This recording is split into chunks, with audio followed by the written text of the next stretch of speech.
आज आपण विलंबित एकताल याचा अभ्यास करणार आहोत। एकतालाच्या मूळ ज्या मात्रा आहेत त्या 12च आहेत।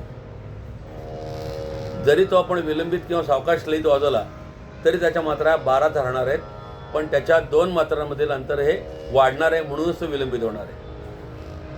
हा ताल 7 संगतीकरता जास्ती करून वाजवला जातो। आता 2 मात्रांमधील अंतर वाढल्यानंतर लय कॉन्स्टंट राहिली पाहिजे, याच्याकरता त्या 2 मात्राच्या कालावधीत मधल्या कालावधीत आपल्याला काही अक्षरांची योजना करावी लागते। ती कशी करता येईल ते आपण बघूया। मूळ एकतालाचा जो ठेका आहे तो धेन धेन धागे तिरकिट तू ना कत ता धागे तिरकिट धी ना। आता तसं म्हटलं तर मुळात ताल आहे, पण जेव्हा आपण 7 संगीतमध्ये वाजवतो तेव्हा त्याला ठेक्याचं रूप येतं, ठेक्याचं रूप यायला पाहिजे। मग तो ठेका ह्या तालावरती आधारित असला पाहिजे, असतोच। मग 2 मात्रांमधील समान अंतर आता आपण ते कसं कॉन्स्टंट ठेवू शकतो ते बघूया। मूळ मात्राची पहिली जी मात्रा आहे धीन, तसे प्रत्येक मात्रेचे आपण 4 भाग योजना केली तर धीन हा 1 आहे आणि पुढे आपण 3 मोजले की चौथी जी आपला चौथीचा त्यातला लघु येईल त्याला आपण त लावायचा आणि त्याची पुढची मात्रा वाजवायची।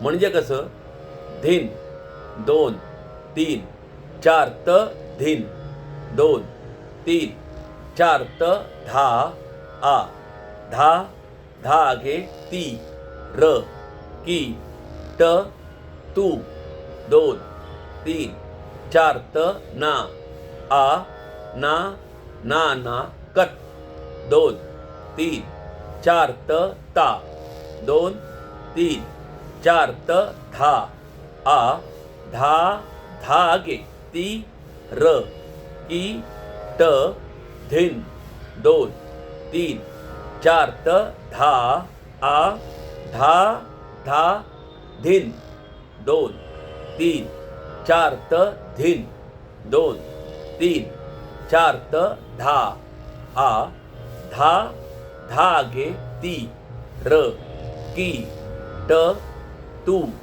2 3 4 त ना आ ना ना ना कत 2 3 4 त ता 2 3 4 त धा आ धा धागे ती र की ट धिन 2 3 4 त धा आ धा धा धिन। आता जे आपण 1 2 3 जे काय आपण आकडे म्हटलो इथे, तर तिथे आपल्याला आकार द्यायचे, तर ते कसे आता आपण वाजवायचं ते बघूया।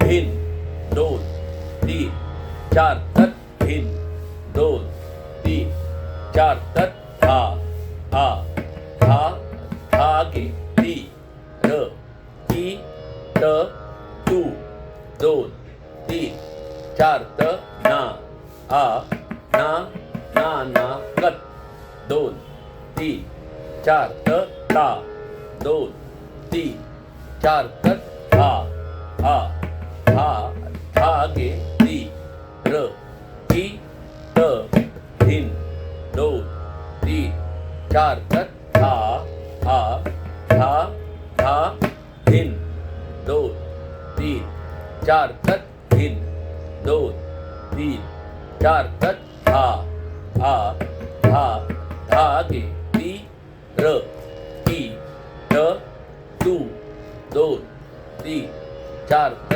ना आ ना ना ना कत 2 3 4 त ता 2 3 4 त धा आ धा धागे ती र की ट धिन 2 3 4 त धा आ धा धा धिन।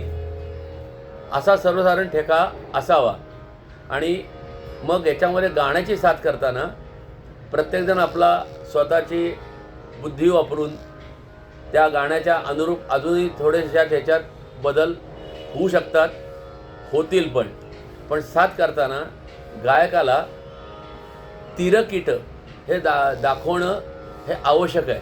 कारण गायक हे तो त्याच्या विचारात असतो.